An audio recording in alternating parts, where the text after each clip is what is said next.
টানা 4 দিন ধরে অবস্থান বিক্ষোভ চালিয়ে যাচ্ছেন কর্মীরা। ঘটনা প্রসঙ্গে মুখ খুলতে রাজি হয়নি মেডিকেল কর্তৃপক্ষ। তবে বিক্ষোভকারীদের দাবি, তাদের অবস্থান বিক্ষোভে পরিষেবায় কোনো প্রভাব পড়েনি।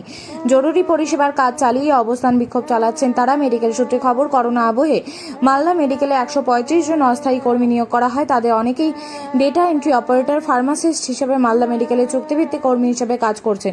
মালদা মেডিকেলে 177 জন সাফাই কর্মীও চুক্তিভিত্তিক কর্মী হিসেবে কাজ করেন। অভিযোগ, মালদা মেডিকেল কর্তৃপক্ষ জেনারেল ডিউটি অ্যাটেন্ডেন্ট এবং সাফাই কর্মীদের এক চুক্তির আওতায় নিয়ে আসতে চলেছে। এ নিয়ে প্রতিবাদ শুরু করেন জিডিএ কর্মীরা। পরবর্তীতে যদি তাদের সাফাইয়ের কাজে জোরপূর্বক পাঠানো হয়, সেই আশঙ্কাও করছেন বিক্ষোভকারীরা।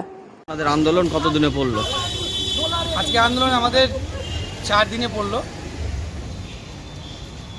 কি নিয়ে আন্দোলন করছে? আমাদের আন্দোলন হচ্ছে, আমরা এখানে যারা গ্রুপ ডি হিসাবে কাজ করছি, কেউ 2000 সাল থেকে কাজ করছে, কেউ 2005 থেকে, কেউ 2010 থেকে, প্রায় কেউ 15 বছর 20 বছর ধরে গ্রুপ ডি হিসাবে কাজ করে আসছে। এখন বর্তমানে যে অথরিটিরা আছেন, সেই অথরিটিটা হঠাৎ করে আমাদেরকে বলছেন যে না, সুইপারে কাজ করতে হবে। এই নিয়ে আমাদের আন্দোলন চলছে। একটাই দাবি আমাদের, যাতে আমরা যে গ্রুপ ডি হিসাবে 15 বছর 20 বছর ধরে কাজ করে আসছি মেডিকেল কলেজে, সেই জায়গায় পুনর্বিবেচনা করার জন্য আমরা আজকে আন্দোলনে। আপনারা কি কি পোস্টে কাজ করতেন? সব আমাদের মধ্যে যারা গ্রুপ ডি আছে তাদেরকে দিয়ে কেউ ফার্মাসিস্ট কাজ করে, কেউ স্টোর কিপারে কাজ করে, কেউ ডাটা এন্ট্রি অপারেটর করে, কেউ ল্যাব অ্যাটেন্ডেন্ট হিসাবে কাজ করে, কেউ প্যাথোলজিস্ট হিসাবে কাজ করে। তাদেরকে দিয়ে সব কিছু কাজ করানো হয়। কিন্তু বর্তমানে এখন যে অথরিটি আছেন, এমএসভিপি এবং এএমএস ডেপুটি, তাদের এখন বক্তব্য হচ্ছে আপনাদেরকে সুইপারে কাজ করতে হবে। এর আগেও আপনাদেরকে দেখছি আন্দোলন নেমেছেন, তারপর আবার আন্দোলনে।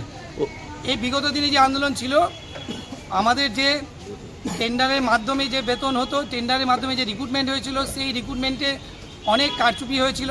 যে আমাদের যে গ্রুপ ডি 135 জনের যে একটা টেন্ডার হয়েছিল, সেই 135-এর এগেনস্টে যে কোম্পানিকে টেন্ডার দেওয়া হয়েছিল, আর্মোর সিকিউরিটি ইন্ডিয়া লিমিটেডকে, সেই আর্মোর ইন্ডিয়া লিমিটেড কোম্পানি এই 135 ছাড়াও বাকি প্রায় 100 রিক্রুটমেন্ট করে।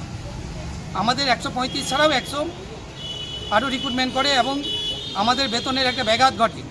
এই ব্যাঘাত ঘটার পিছনে এবং এই রিক্রুটমেন্টের পিছনে আমাদের অথরিটি, এমএসভিপি এবং ডেপুটি সুপার এমএস যাকে বলছি, তারা ইন্ধন দিচ্ছে। বলছি, আন্দোলন কি কাজ বন্ধ রেখে করছেন? না, আমাদের জরুরি পরিষেবা চলছে। জরুরি পরিষেবা বজায় রেখে আমরা এখানে অবস্থান বিক্ষোভে আছি, যে যার মতো করে কাজ করছে। আপনাদের দাবি মানা না হলে কি করবে?